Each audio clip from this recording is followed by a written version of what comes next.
Highlight Zone, Friday night edition.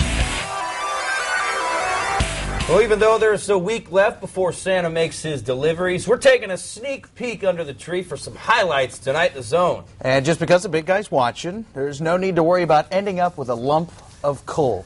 We'll take the heat to deliver some huge pre-Christmas showdown. That's right. Canterbury's boys, they put their top ranking to the test. A big NHC Classic at Homestead, and 3 boys-girls doubleheaders, 2 in the SAC. And we're going to start at Concordia, where it was a battle of top 5 teams on the girls' side. Luers, ranked number 1 in 2A, defending 3A champ. Concordia, 4th. And this one, certainly a battle of 2 state-caliber teams. Coach Rainier, Coach Miller, looking on. We pick it up. Hillary Watts hitting the 3 for the Knights. And how about some defense? Briera Young with the steal ahead to Watts.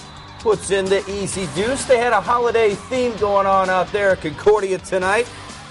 For the Cadets, Annalisa Kmeyer dropping in the huge triple. And Courtney Smith battling down low with the putback and then Gagline. She had the hot hand simply here.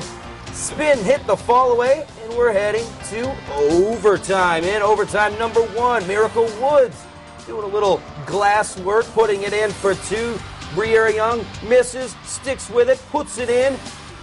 Then Woods, she's going to do some more. Actually, that was Woods, or Young to win in the second overtime. She misses. Let's go to the second overtime. Woods gets her own rebound, hits it. Lauren Marenko hits the 3, ties the game at 42 in the second OT. Watts a chance to win it in the second overtime. No good. Let's go to a third overtime. In the third overtime, Smith weaves through traffic up and in. Cadets by 2. Then Gagline puts Concordia up 4 with that bucket.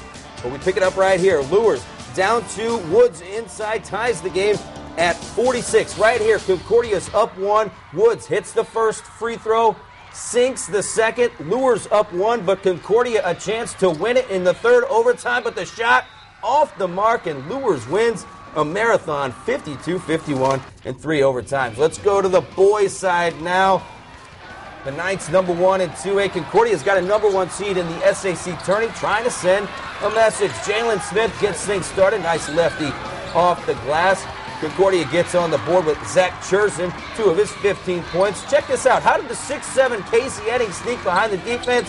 He doesn't know, but up and in for 2. But then the Knights start bombing. Evan Blackman, the 3. Ryan Grosso, great up and under move, the shot fake. Evan Blackman, though, hot from behind the arc. 3 of his game-high 23 points. James Kanapke from 3, and Luers was up 1 after 1. Casey Edding, though, showing the range, hitting the triple. And then James Blackman Jr. simply takes over in the second quarter. Through the legs, up in the air, hits the 3. Check out the sick crossover.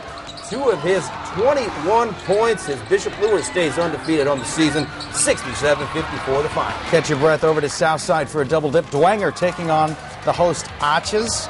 Tilla's going to find Dustin Hall. Puts it up. That was good for 2. A little message there from the fans. Kindler's going to find Jacob Tureko. He's going to bang down the 3. And then Jamaris Alexander. A little wickedness there with the arms, but somehow the ball finds its way through the net. Southside's Dustin Hall. He's going to pop the 10-foot jumper. That was good for 2. And then Torquio again, from Dwenger. 3 points again. He was just lightning from outside tonight. Here's Derek Morrow to Dion Williams. Nice move to get in, nice and strong. That was good for 2. Torquio again is going to bang down the 3. He'd finish with 19 points. Dwenger goes to 2-2, 81-77 winners over Southside. On the girls' side, Brittany Johnson. Yeah, she's going to further her playing careers after high school. She's going to hit the triple there. And then Dwenger's Olivia Fawcett, a nice move under using that little mark they put on the backboard for you with the assistants. Fawcett again is going to find Elena Shea for 2. And I used to do a move like that in high school, a little twist. Smith here from Southside, she's going to get the friendly roll off the rim for 2 points there. Jamani Thomas is going to break through, goes up strong, a little turnaround, gets squared up. That'll fall down. Alyssa Thomas also going to get a layup for 2. Southside goes to 7-2 on the year. They win 64-48. Our defense definitely is what's keeping us in games. The pressure is making sure that everybody doesn't have an opportunity to come and do what they're practicing and what they're used to.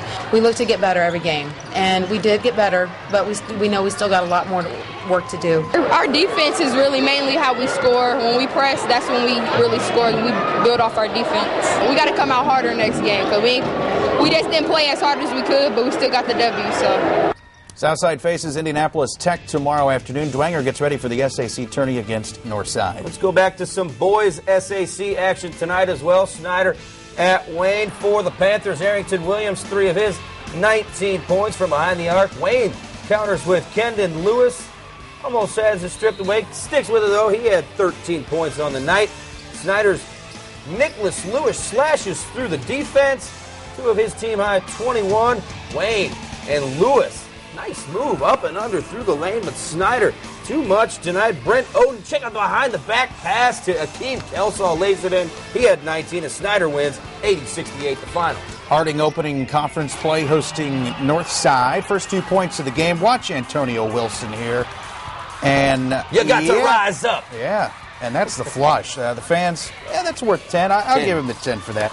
Harding's Mike Stevenson, he was everywhere in the first half, stealing the layup there, and he finished with 18 points. Not many trips in this one without a score. Dominic Williams from long range, he'd finish with 8.